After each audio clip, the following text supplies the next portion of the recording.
Welcome to the Third Degree Masonic Podcast, where we are always on the level. I'm your host, Brother Samuel. And I'm your co-host, Brother Gabriel. And today, listeners, we have another special guest for you, a very proud member of Genoa Lodge, and also another proud member of the 11th Masonic District. Today, I would like to welcome my brother, Mark Allred. Welcome to the show, Brother Allred. Thanks, Sam. So now is probably a bad time to tell you that the air conditioning was not working correctly when we walked in the door today. Ryan already told me. Yeah. So we fixed it, and hopefully it's nice and cool in here for you. It's only money. It's only money. We're not the ones that are arguing about the money, right? That's right. But we're spending it like we are. Yeah. It's okay. We got to be those old guys at the end of the year, when we're 80 going, they're spending too much money, and then they'll remind us how much money we spent. And It will happen to you at some point in your Masonic career. You would be the old person in the room. Well, we already kind of are the old people in the room. We're getting there. When the organization's average age is 65, you're not the old person in the room yet. That's fair. I feel like the old person in the room, though. You look like the old person in the room. I sure do feel like that. So, anyway, we'd like to get right back into the questions here. Brother Allred, how long have you been a Mason? It'll be 13 years this June. 13 years. That's a pretty good chunk of time. I think I'm hitting 10. It doesn't make sense to me how it's been that long. I mean, I feel like I was just walking through the door not that long ago. Yeah, we were just kind of talking about that before we were recording, about how it's weird that now we're the guys calling the shots here at the lodge, and we're making the changes that we think are necessary to make things a little bit better as we're going on. Yeah. So, But with Genoa being your home lodge, do you have multiple membership lodges like some of us do, and like most worshipful Brother Charlie Murphy does, having honorary membership to every lodge in the United States? Yeah, I belong to two lodges. My home lodge is obviously Genoa, but a couple of years after I joined Genoa, maybe 2 or 3 years after I joined Genoa, I was asked to join Monticello Lodge. They needed somebody who did the Entered-Apprentice lecture, and I joined Monticello, and I've been a member of Monticello now for, I think, about 10 years. So I'm a member of those two lodges, but I also am an honorary member of North Baltimore Lodge, Oak Harbor Lodge, and Barton Smith Lodge. You're growing your Charlie Murphy repertoire. No, I don't think I'll ever get that far. I mean, it is, though. It's the honorary memberships. I think all three of those really mean something. It's not just that those lodges gave the honorary membership. There's a specific reason that each of those were given, and those honorary memberships mean a good deal to me. Well, I'm sure they're glad to have you, just like we are. So, what inspired you to first join Masonry? Because you're not too much older than we are. When you first started, what drew you to the fraternity? Who did you know? I don't, it's a hard question to answer, because I didn't have any members of my family who are Masons. I didn't really know anybody in the fraternity. After I joined the fraternity, I realized that I did know people who were Masons. I went to high school with Jim Taylor's two kids, and Tim Williams was actually he was a senior in my senior English class when I was doing my student teaching at Lake High School. So there were people that I knew who were Masons, but I didn't know until after I joined the fraternity that they were Masons. So I say this a lot in my Royal Schofield Society masterpiece, that one of the big things that drew me to Masonry was just reading about it casually. I knew that it existed, and at one point I thought about joining a lodge when I was in college, but at that time I was not sure where I was going to end up, and so I didn't want to join something and then move away a year later and never be able to so at one point I thought about joining Wood County Lodge, but I decided not to. And when I was shortly after college, I was reading The Lost Symbol by Dan Brown, and heavily touched upon Masonry. And it was just something that really piqued my interest, and was really the reason that I decided to do my Royal Schofield masterpiece on Masonry and pop culture, because that's how I kind of got my first impression of it. Which, congratulations, by the way, on presenting your masterpiece for Royal Schofield Society. Yeah, it was a great experience, and I tell anybody who wants to figure out more of their own place in Masonry, I always tell people that the Royal Schofield Society is the place to do that.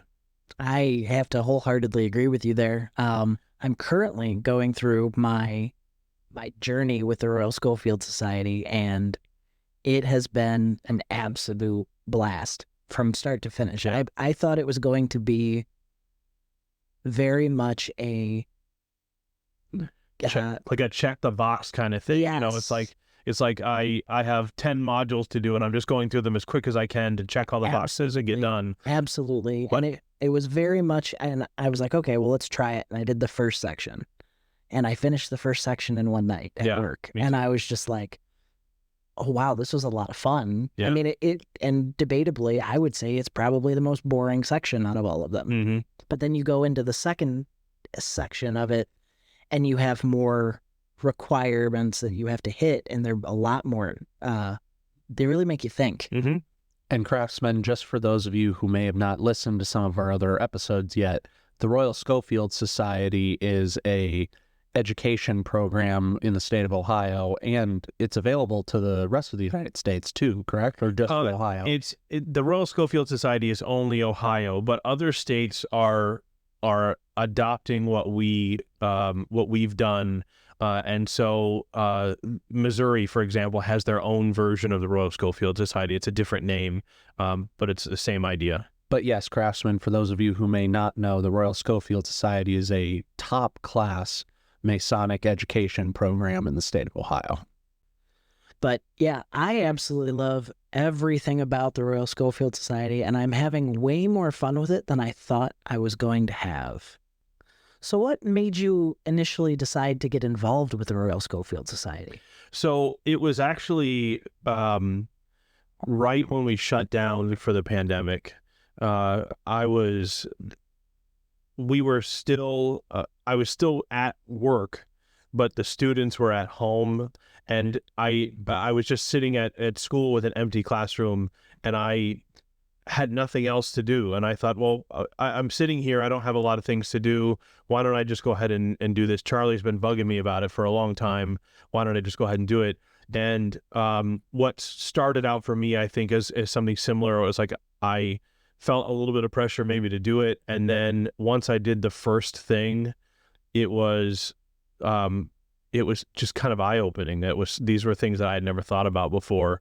And once I started writing some of the essays, I really kind of got away from the idea of this is just another education program, and this is really me figuring out how I fit into this fraternity that's been around for centuries. Absolutely. I particularly enjoyed writing an entire paper giving my thoughts on a book that I read. Yeah. And I'll tell you what, I slammed this guy. I think I didn't agree with him at all. I didn't like his book in the slightest, but it definitely made me sit down and think, why don't I agree with this guy? It's not just a feeling of, oh, I disagree with this, I disagree with that. And then on top of that, then I had to take my thoughts and put them on paper, and then hope that I was making sense to whoever was going to read this paper. For me, it was really the working tools essay. I mean, it was one of those things where I've given all three Masonic lectures for a long time. And you ask me what are the working tools, and I can tell you what the working tools are, and I can tell you what their symbolic meanings are. But then you ask the question of, like, how do you apply these working tools? What do these working tools mean to you? How do you use them in your daily life? And I just kind of sat there going, I don't know. I don't know how. How do I? And that was kind of an eye-opening experience where I just kind of thought, this will help me be better connected to the material that I'm telling new Masons as they're walking in through the door. And explaining how you personally use them. Yeah. It's going to be so different than how I use them. Right. I mean, I talked a lot about healthcare and dealing with people and, kind of that mentality that we have. But I have to imagine, and I know we haven't really talked about it yet because we haven't gotten there, but as a teacher, yeah, how you use them. Well, and just from an education standpoint, that's why the Royal Schofield Society, I think, works so much better than any other education program we've ever come up with in the state of Ohio. It's because you cannot give students or people things to learn if they don't have some kind of personal connection to them. If they have a personal connection to the material that you're trying to get them to learn, then they will be infinitely more willing to learn that. If they're just learning it because you're telling them that they have to learn it, it's kind of like, well, maybe they'll pick up some of it, but maybe they won't pick up all of it. And I think that's why Royal Schofield Society is so successful, because it gets people to figure out what their personal connection is to Masonry. And then once they've got that, now they're going to be more active. I wholeheartedly agree. And I think the evidence shows. I mean, here at Genoa alone, we have three? Yeah, we've got 3 Masters of the Craft currently. And in the 11th district, there are only 4. So the fact that 3 of them come from this lodge, I think, shows that we're doing really well in terms of our member engagement. Absolutely. And hopefully going forward, we'll have 2 more. Yeah, I would hope so too. We this program has, I think, exceeded everybody's expectations in terms of how successful it will be. And the fact that there are now almost 1,000 people who have signed up in the state of Ohio for this program is a really impressive number. But then I think it also makes the fact that we've only got 50 or so who've got the Master of the Craft designation, that makes it a really big accomplishment. So, as you were touching on being an educator in your profession, and so you consider this a tool to help you with that, do you consider your role in the fraternity to also be an educator, to be a teacher, or something? Yeah, absolutely. I think that education should be the mindset of every Mason. That it's not just a fraternity that focuses on philanthropy or fellowship, but to me, Masonic education is the most important thing that any Mason could ever do. Good. And that's something I've always really liked about you, is that you have Masonic education as a focal point. Yeah. And, when I was master in 2015, one of the things that I think was essential to me is we've been doing education, and we have a lodge education officer, and he comes in and he gives a program, but it really should be about sharing those Masonic education experiences with everybody else. And so I reached out to guys from across the state and the area to come in and give presentations of a wide variety of things. I mean, we had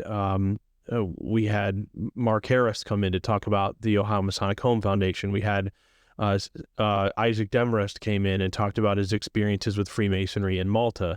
And all of these things, I think, gave our members a little bit more of an understanding of Masonry, rather than just kind of coming in and doing education as an afterthought, which is what so many Masonic lodges do. It's just like, it's at the end of the meeting, and I printed off this 3-paragraph thing that I found on the internet. And again, to me, it's like, where's the personal connection? And I think when you take an education program and you take it from something that's like you said, like something 3-paragraph long that you downloaded a short talk, something like that, I think having somebody come in and actually talk about their experience or something that they're genuinely enthusiastic about, and it's kind of like Brother Race. We all love Brother Race. I can sit and listen to Jack talk about trees and cutting down trees for hours. I've done it. Not because I care about trees at all. I mean, I do care about trees, but not the way he does. But just because he's so enthusiastic about it, and I just can't help but be like, Wow, that's really interesting to know. And that's where we're right back to the same topic we've been hitting on this whole time. I mean, it's all Masonic education has to be about your personal connection to the topic. I mean, yeah, you might be, people might be interested in hearing about George Washington the Mason, but like, what's your connection? Why are you so jazzed about George Washington the Mason? You know, I think if you can make that personal connection to your topic, then it's going to go over a lot better. People are going to react to it a lot better because you're excited about it. You have some kind of personal investment in it. And so if you do, maybe they feel like they should as well. Oh, I wholeheartedly agree. And as you were saying for your masterpiece, you picked pop culture and our Masonic influence. We have just recently recorded an episode talking a little bit about that. We just barely skimmed the surface. But what is it about pop culture that has you so enthused with how that? It's because that's where the general public gets its information about Freemasonry. We're terrible at PR. Oh yeah, we really are. We're awful at PR, and I think that that when we're bad at PR, then people are left to get their knowledge about Freemasonry through the things that are available to them: movies, television, books. I mean, and so it's not a bad thing always. I mean, certainly there are pop culture things out there that give our fraternity a bad name, but it's just not. We're not. The Masons aren't giving information about Masonry to other people. Yeah, people don't know anything about it, and we're finally hitting a time where you got things like TikTok where guys are on TikTok talking about Freemasonry, and I may agree or disagree with how they go about things, but they're at least out in the face of things. But it's a whole new world that we have to learn to kind of walk the line on how much we're going to give away or whether it's even worthwhile, some of these things that they do. And I think that's the problem, and I think that's where pop culture is always going to jump in, because we don't want to give everything away, right? I mean, if you give everything away, what's the point of people joining to figure out everything else? And we also can't give everything away because Masonry is just so massive that we wouldn't be able to talk about everything in a lifetime. But that's where pop culture, I think, is a little more appealing to the general public, because they can take whatever information they want to give and just give it very quickly. And sometimes that's done effectively, sometimes that's not. Sometimes the ineffective stuff is done on purpose.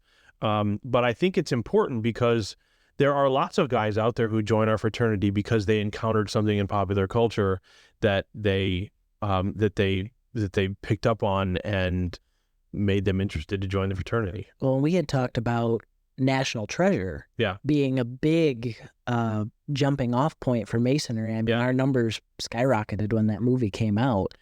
Yeah, and I always tell people it's a stupid movie, but like it really is. It's absurd, but it also is just a lot of fun. And in my Royal Schofield masterpiece, I talk about Harvey Keitel's character as being kind of the tip, like the Mason's Mason. You know, he's like interested in justice, and he seems to be like level-minded.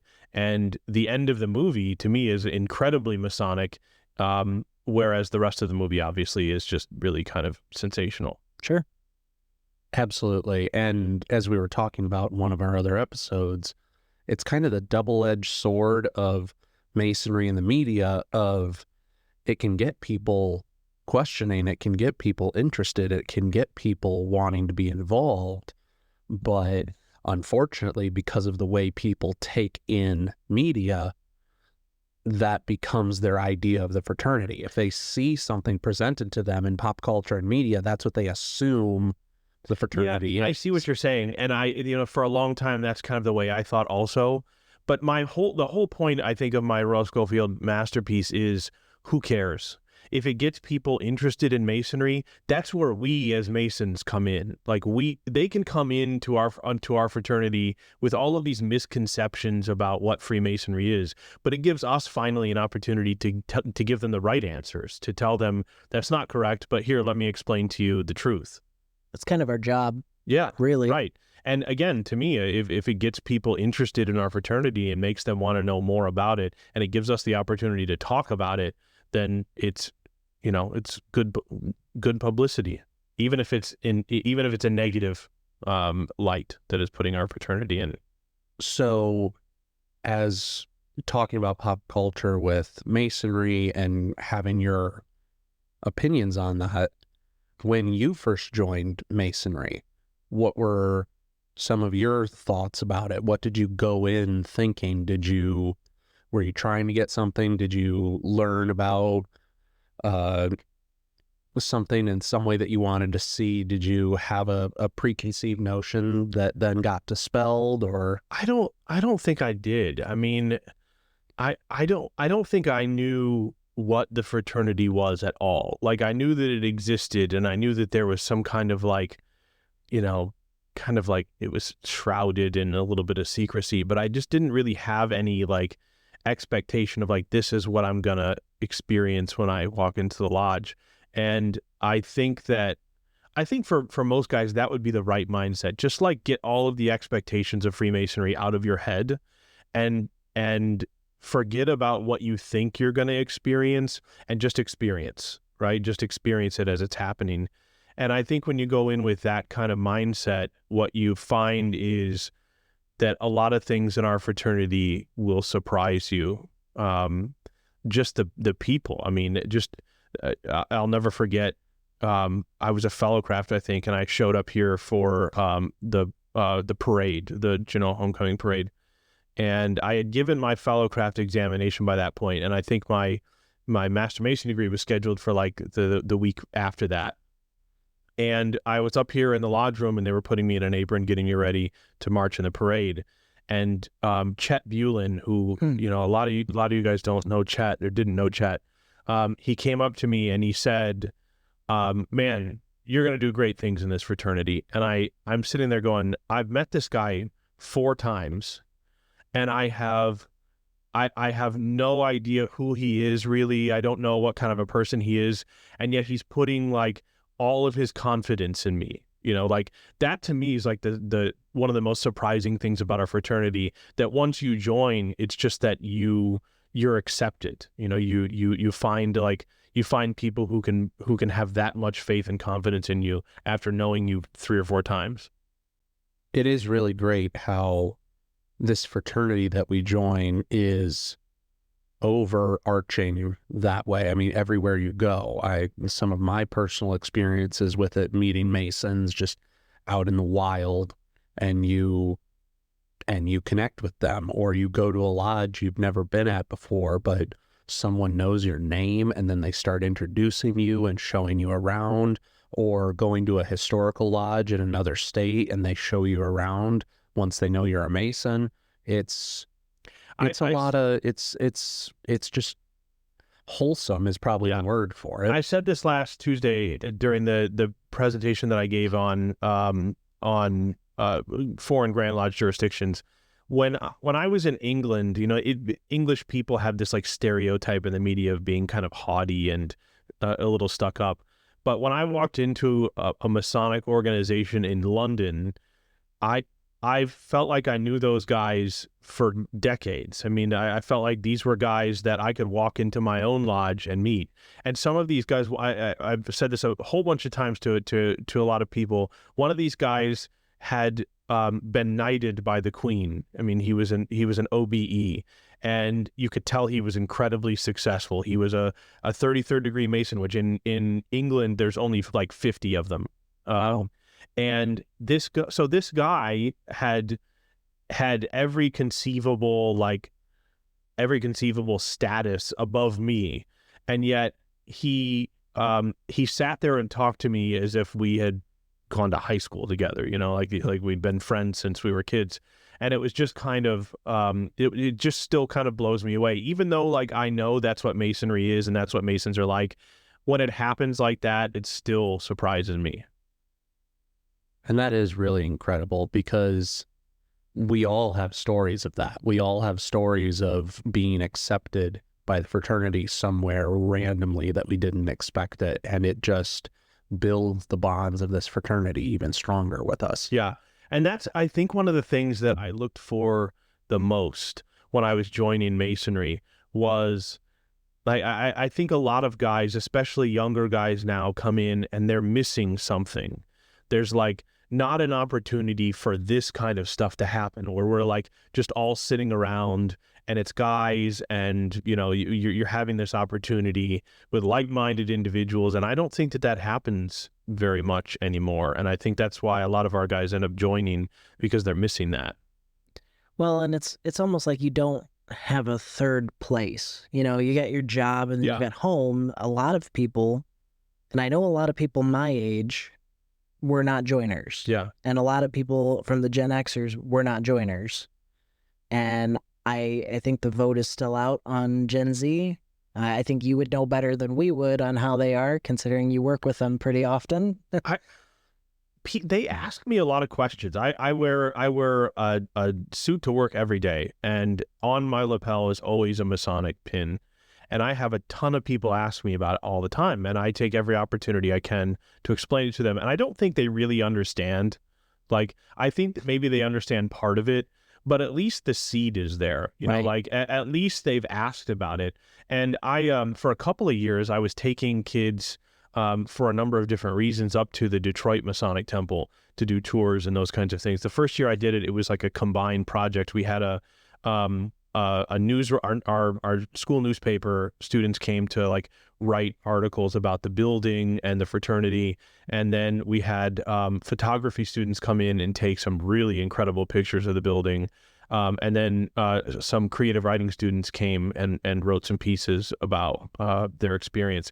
And I think that it's just like, if you want people to know that these things exist, you've got to show them. Right. You can't just assume that they'll go out there and figure out that these things exist. I lived in Genoa almost my entire life, and I drove down Main Street 100 times, and I never knew that this building was here. I went to at one point when the bank was downstairs, I used to have an account there, and I had no clue that this building was here.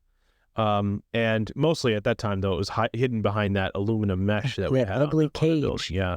So, I mean, but the square and compass was on the door. I just I wasn't even looking for No it. idea what Yeah, it was, where it was going. Right. And, you know, I too kind of found this fraternity by accident by joining DMLA, and that was only because Master Taylor was my martial arts instructor. Yeah. But would I know what Masonry is had he not shown it to me? Right. I don't know. Right. Yeah. And so that's the thing with Gen Z, and that's the thing with like, we're not, like the phrase, we're not joiners. And it's like, well, I think nobody expressed to you the importance of things like this.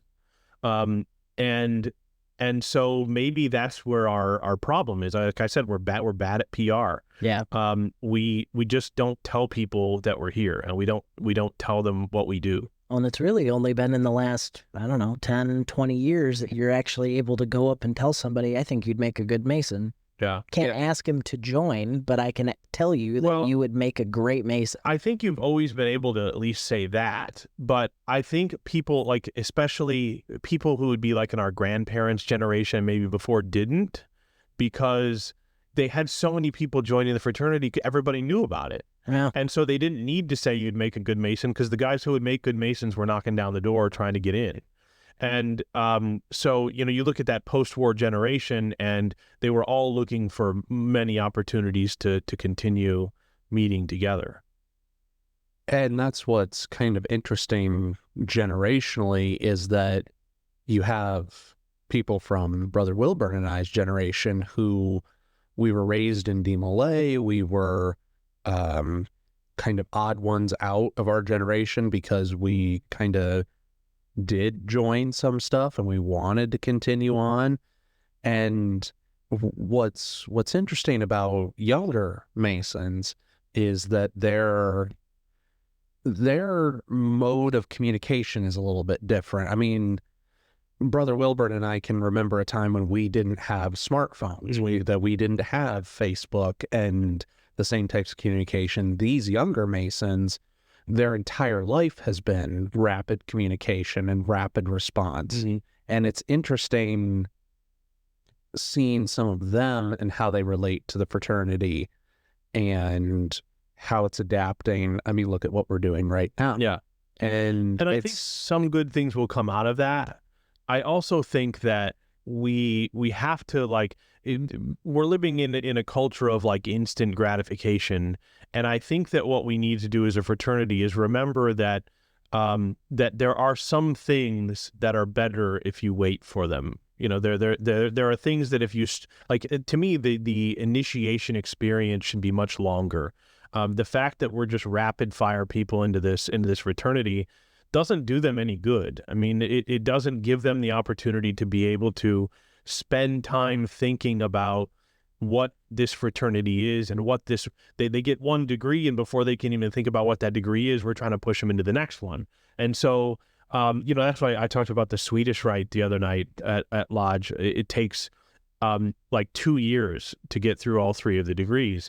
And I don't think that that's really a bad thing. I mean, I think that that gives you the opportunity then to say, okay, you've got your entered apprentice degree. We're not going to give you the fellowcraft degree for 6 months. But what we want you to do is we want you here studying. We want to teach you about what this degree means and what it means to be an apprentice at something.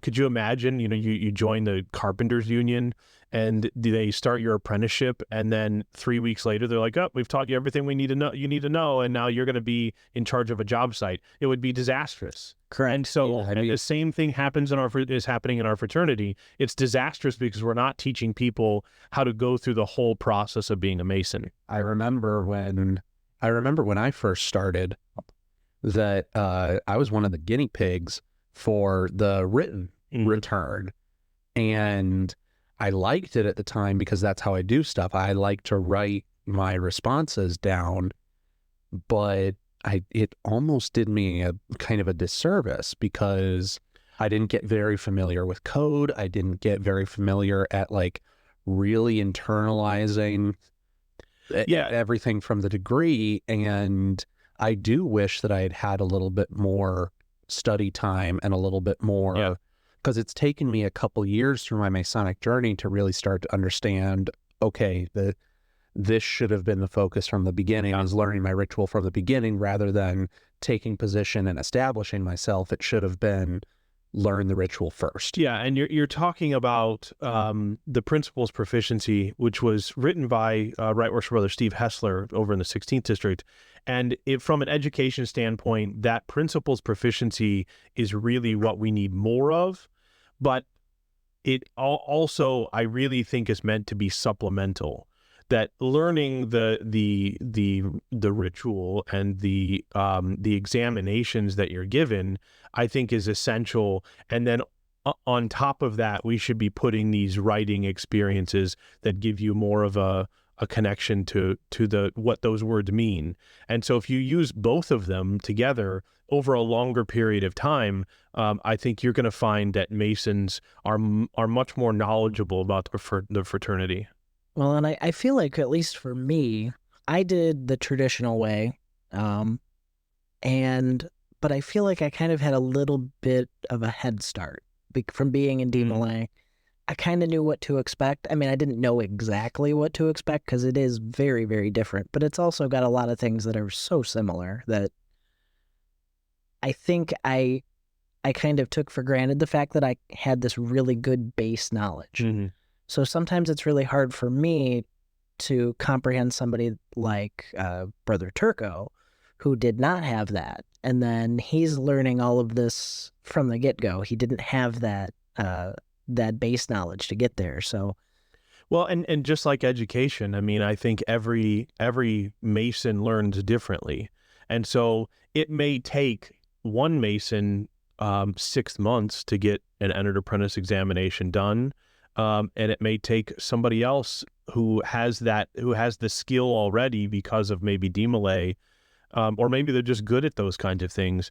It may only take them a shorter period of time. And so I think we have to learn to treat Masons as individuals and figure out what's going to work best for them. I think sometimes we're a little too reliant on our calendar for like, well, we've got to do this, we've got to do this, we've got to hurry up and push this guy because I need to check this box for Grand Lodge. Right. And I think that's a problem because then we're using we're using Masons and their educational experience to just be able to check boxes and satisfy Grand Lodge. And I don't think that does our members any good. And I don't think it's a good measurement of No, success. certainly not.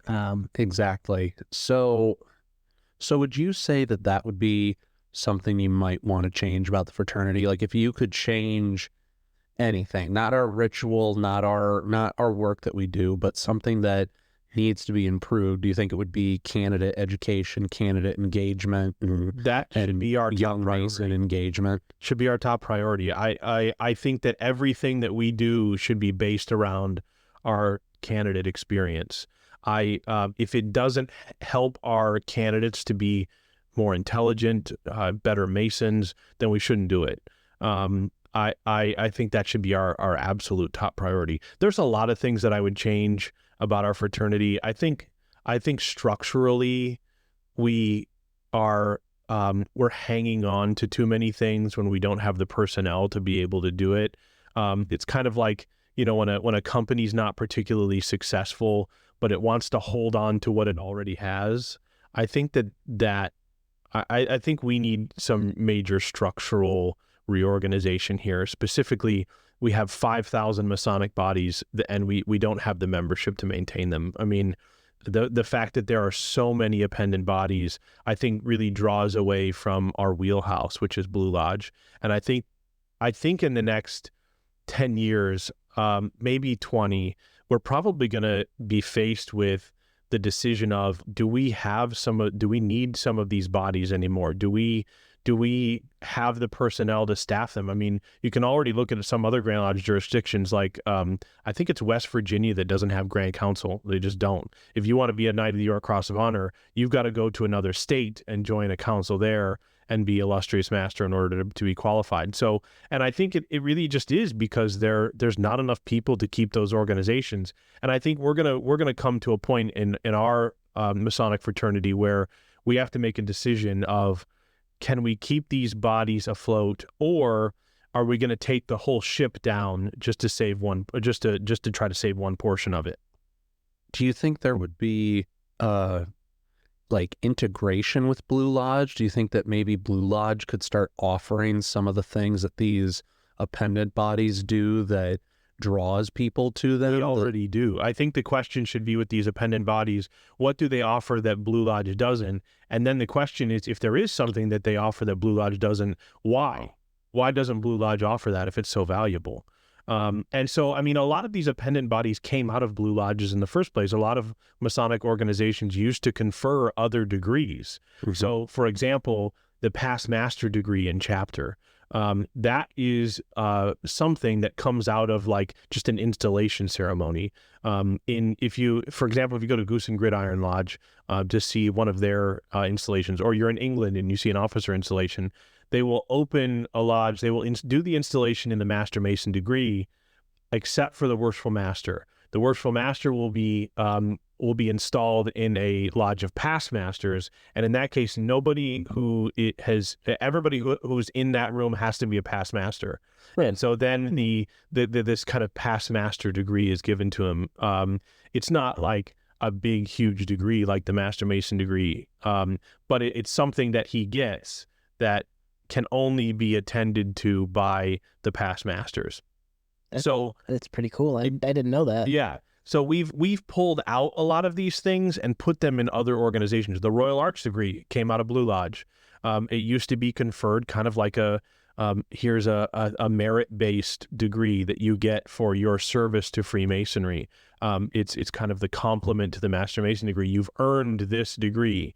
But and I think part of it is that in the especially when you get into like the 1920s, when the golden age of fraternalism happened, I think a lot of it really is we have all of these members, and what are we supposed to do with them? And so we create appendant bodies so that maybe this guy isn't active in Blue Lodge, but he's really active in the York Rite, right? And so you can have every member can kind of go their own path. But I think we're getting to the point now where we just don't have enough people to support a lot of these organizations. And so I think that Blue Lodges could really reclaim a lot of those things. Consolidation would be necessary. Yeah. Well, and I mean, and not to be negative in it anyway, I truly enjoyed my time with the Scottish Rite, but to me, when I went and I did it for a couple of years, I kind of was wondering, hey, we're going and we're doing these degrees, twice a year, whatever the Valley does, but I'm seeing the same guys I see when I go to Blue Lodge. Mhm. So why can't I just see these guys at Blue Yeah. Lodge? Yeah. And I didn't have to be a Scottish Rite Mason to see these guys or see. I guess maybe I just didn't have the right mentality at the time when I joined, and I was ready to consolidate a little bit. Yeah, and I think that, and I don't mean to say anything negative either. I'm a very active member of chapter. I was high priest twice. I was a district deputy, ran high priest. So I'm very active in chapter. I'm active in Scottish Rite. I'm active in Shrine, and all those bodies I think have value to them. But I also think that we're just not going to be able to support them. I mean, We have a reality that we have to deal with. right. And so we're going to have to kind of figure out at some point what's valuable about them that we can keep and maintain, but also how can we shift some things structurally to be able to keep those things of value, but also not overburden our members. Because I see a lot of guys who are just burnt out from all these officer lines, and I mean, some of these guys are officers in 4, 5, 6 different bodies. I mean, I see guys who are master of this and master of that and high priest of this all in the same year, and I just wonder, how do you do that? I am exhausted just being here. Right. It's a lot of work to be a Mason, and I just wonder how guys even get through that. And I just think that it makes a lot of sense that maybe with some, I mean, in Sweden, right, they regionalize these kinds of things. So you might have an appendant body, but there might only be 2 of them in the entire country. Wow. And so if you want to go through those degrees, you're going to be doing a significant amount of traveling, which I also think means that you're going to be dedicated. And so we're getting to that point. I think in the next 10 years, especially on a York Rite level, I think we're going to see a significant amount of consolidations. I was just going to say, with the York Rite and Commandery is really consolidating, and instead of having a whole bunch of little commanderies everywhere, they're starting to have focal point commanderies like Findlay. Everyone travels to Findlay to do their commandery stuff, or Cleveland, or the hot spots. Yeah, Which makes way more sense. Yeah, I just think that eventually we're going to get to the point where we just don't need that many bodies, and it's so easy to travel anymore. I mean, there's a in 100 years ago, there was a need for every little town and every little community to have a Masonic organization, because traveling to other towns was difficult to do. It took a long time. Now, I mean, I live in North Toledo. It takes me 25 minutes to get here, and it's no problem. I have no problem making that drive anytime I need to come out here.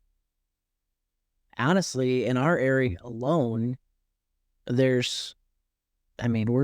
what, 10 minutes down the road from Paragon. We're another 20 minutes away from Phoenix. We're another 20 minutes after that to any lodge in Toledo. Yeah. I mean, there's 25 to Oak Harbor. Yeah, I mean, and this is good. I mean, it's a good thing. I think there's the right number there. It's not like how it used to be, where there was literally one in every single town. We've consolidated a little bit. It's a double-edged sword, though, too, because communities are all different. And so, like, if let's just say Genoa was the one area that the people in Ottawa County came to, I mean, Masons, the Masonic Lodge in Port Clinton has its own flair, its own personality. And I think that when you lose that, the community loses its connection to Masonry. And so there is that, too, where it's like, yeah, we might have to shrink, but also, are we going to lose that community? Because why, if there's no members in Port Clinton that are there anymore, why would the community members join a Masonic organization in Genoa? Right. So it's hard to it's hard, because we're going to have to do some consolidation, but we're also going to have to lose some really great communities. And like Grand Rapids Lodge, Yeah, right. Unfortunately. Right. I am so sad about that they're closing their doors. Yeah, I mean, it happens though. I mean, we've lost Point Place too. To me, Point Place was the only Toledo community left. You know, like Toledo doesn't. It has neighborhoods, but those neighborhoods change a lot. Point Place hasn't. It's still like its own town. It's the point, man. Yeah, right, right. And No point. so when we lost Harbor Light, I think we lost Point Place as a community. I mean, that was a place where I thought Masonry would be able to grow. Unfortunately, it's just the way things happen. And it really is a shame, and it goes to show you. I mean, like you're saying, there's Brother Turco and I have talked about it in a previous episode about the culture of a lodge, and you have to have a culture. I mean, Yeah. you can have really good degree work, you can have, really good footwork, but if your culture's not right, if the vibe is not good, if the brothers aren't together, if they're not out in the community doing the things that they love. I mean, we're doing Bike to the Bay. We obviously care about that. We've got guys that are going to be doing Bike to the Bay. That's our thing. If you asked me to go out and build a boardwalk, if Brother Race came up to me and said, hey, the Boy Scouts want to go build a ramp to somebody's house and they want our help, I'm in because Brother Race is in. I'm interested in because he's in. I want to be a part of that. But without that culture being there, like you said, you lose that piece of the community that's just not there anymore. That's right. And I think one of the things that we've had that's been a struggle for Masonry, although I don't know that it gets talked about a lot, is, and I think it happens with churches too. I mean, that organizations like the Masons and the religious organizations used to be the bedrock of the community. And so if somebody in the community needed assistance, they would go to the lodge, they would go to the church, and those people would help them. And that's what instills that sense of community. Now we have government programs for that. I mean, so what use is there for Masonry and the churches to be the bedrock of the community when they can just go into a local government office and get the things that they need? And so that's another struggle that we have, is that we used to have, I think, a stronger purpose to help the members of our community, but what happens when they don't need it anymore? Yeah, how do we help the community? I mean, it's kind of sad. Offer? Well, it's kind of sad because we sit up here sometimes and we sit there and we think, okay, well, what can we do? Yeah. We ring the bell for the Salvation Army. What else can we do? I've got some ideas of, doing stuff, but at the end of the day, unless somebody needs the help and says, hey, can you help me? Yeah. We're guesstimating. We've got to find a way to be relevant to the community is the biggest thing. And we've got to be able to convince the community that the community would not be better without us. I mean, that if you lost the lodge, then you lose a part of the community. And we've got to figure out a way to do that. Absolutely. So moving back to some of the questions that we have, maybe tying into something a little more lighthearted, a little more introspective of your own personal Masonic journey. Do you have a Masonic hero or idol that you look up to? Could be somebody from the past, could be somebody that you've known on your Masonic journey. I mean, to me, he's the first Mason I ever spoke to in this fraternity. It was most for Brother Charlie Murphy. I mean, he and I have traveled everywhere together over the last 13 years. And I think that had I not gotten such an enthusiastic response when I originally, when I joined the lodge, I sent an email. I went to the Grand Lodge website and they said, here's Genoa Lodge, here's an email. It wasn't anybody's name. Right. And so I had no idea who I was sending an email to. And so I was a little kind of apprehensive about it, and I didn't even really know what to say. And I got such a great response back that immediately I think I was given kind of a positive feeling about what I was joining. And so I think that, Charlie and I have shared a lot of our Masonic experiences. We've, both of us have, we're both back to back in the line right now, and we've done a lot of traveling. And I think that between Charlie and his father-in-law, Don Harrington, I think they were kind of my first introduction to what Masonry is. And I've spent a lot of time in the car and at lodge meetings with Don Harrington and Charlie Murphy. And I think that I would not probably be as active as I am in the fraternity if they had not shown me what that meant. You know, if they had not said, hey, don't worry about it, we'll just come pick you up and we'll drive you to Sandusky, or you know, in the first couple of years, I can remember Charlie drove us to Shade River Lodge in Chester. It's a story I love to tell all the time. And it's a 4-hour drive. I mean, And you guys made it there in 2.5 hours, the way Charlie drove? No, it's a long drive. It's a long drive. And we went there, we went to a meeting and came back in the same night. We didn't get back until about 2 or 3 o'clock in the morning.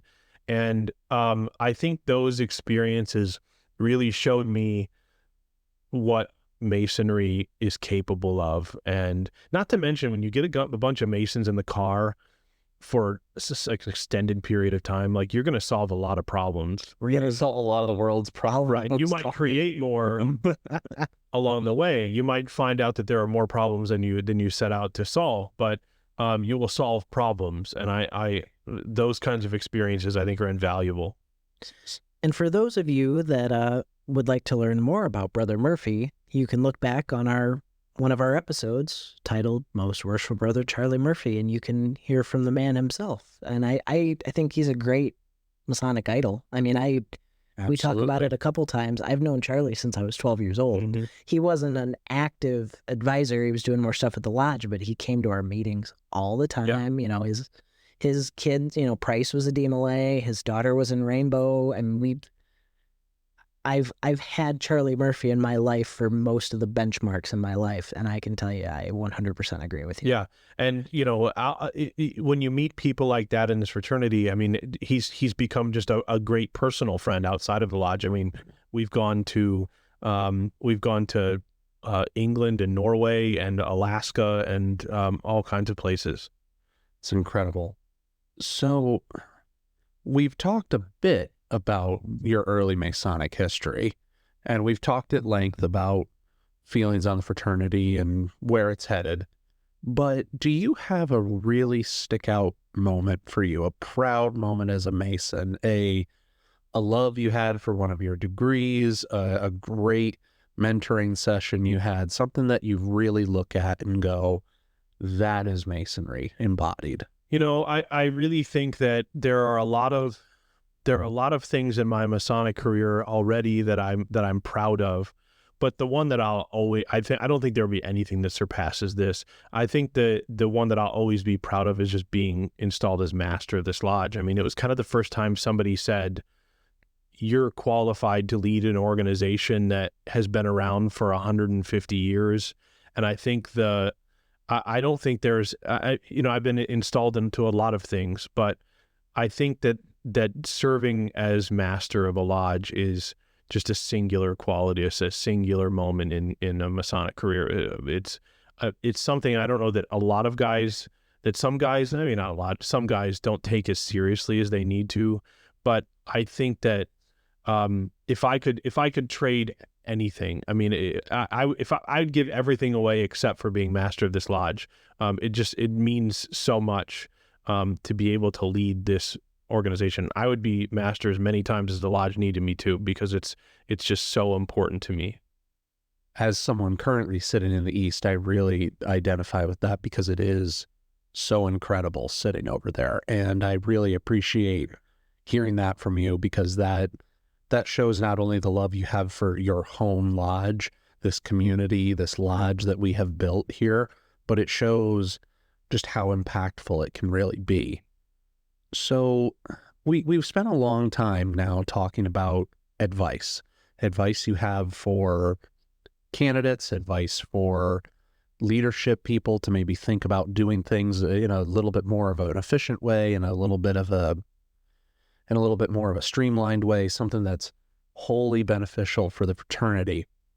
But if you came across a young man or a man thinking about starting his Masonic journey, or the youngest entered apprentice in the Northeast corner, what kind of advice would you give to that prospective Mason or that Mason just starting his journey? I guess it depends on who that is or what position they are in their life.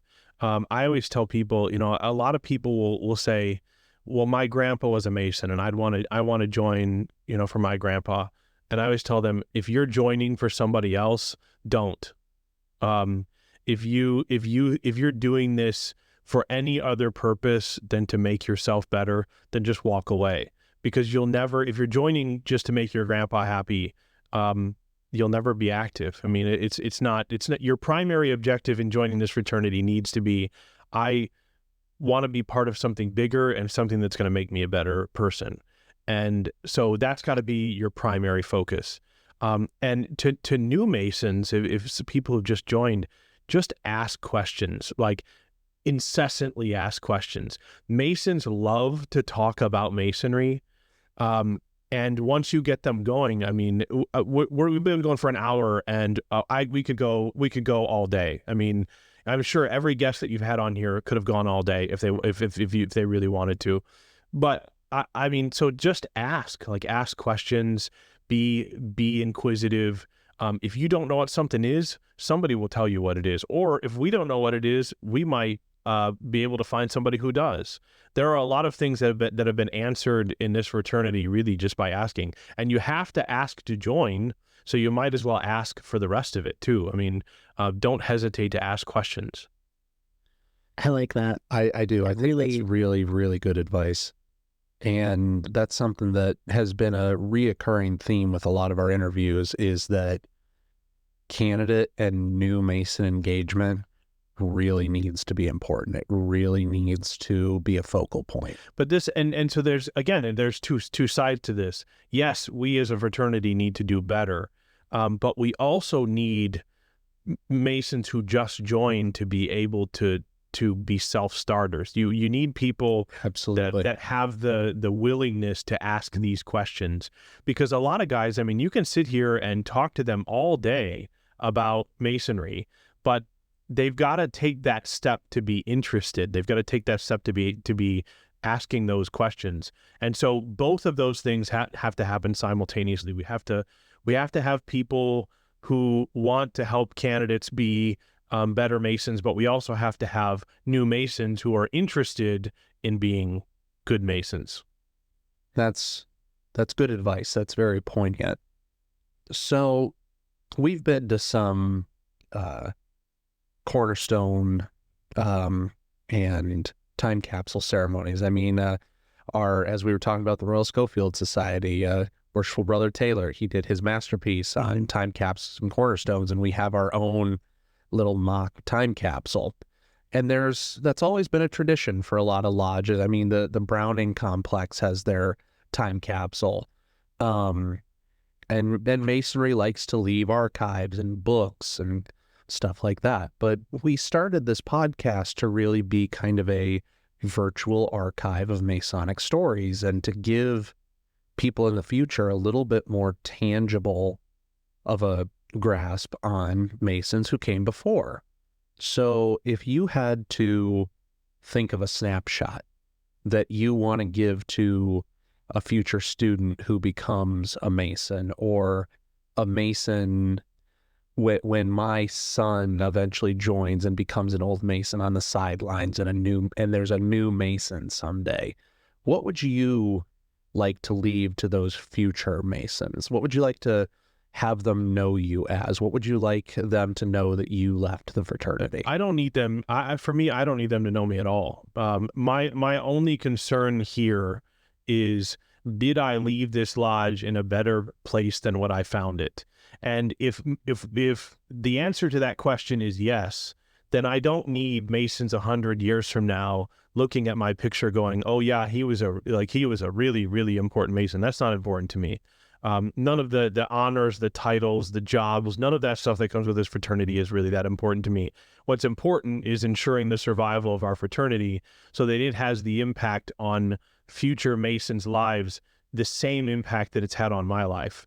And so, I mean, for me, what I need to leave behind is really just the fraternity. I need to make sure that I spend my entire life making this fraternity better than it was so that it survives to future generations. Well, and hopefully we can give back as much as we've gotten out of this. Yeah, I mean, I'm 10 years in at this point, and I'm so looking forward to the future. Yeah. I mean, we've made so many changes just in the last year alone. We were talking with Brother Williams in his interview about how, we just started off when they came and saw us for our pre-inspection, and how we didn't have anybody here. It was just us. It was just the officers. It was kind of sad. Mm-hmm. And then when we just did our bylaws meeting, the whole sideline on this side was full. Mm-hmm. I mean, what the difference 4 or 5 months made. Yeah. And I've seen it. Masonry goes up and down. I mean, sometimes when Jeff Simon and I joined this lodge, for example, I mean, it was we were on an upswing, and we really had a lot of strong momentum going. Then obviously the pandemic hit, and that took away a lot of that. And so but I think we're at a place now where we're moving back in the right direction. And so it takes a couple of years, I think, to be able to regain some of that momentum. And that's the other thing we need to remember about Masonry and about time, is that we can lose all of this lodge in 6 months.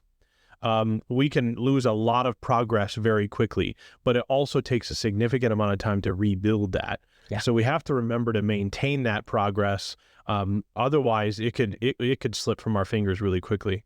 We have to keep moving in a positive direction and not stand on our laurels, and keep going. Right. I mean, but I think the future's looking pretty bright for Genoa Lodge and for our members. I hope so. As always, craftsmen, thank you for tuning in to the Third Degree Masonic Podcast. We really appreciate your likes, comments, and reviews. If you can find it within the length of your cable tow to give us a review, send us a message on social media, or write us a review on the streaming services, we'd really appreciate it. And as always, remember, craftsmen, keep your working tools in order and always be on the level.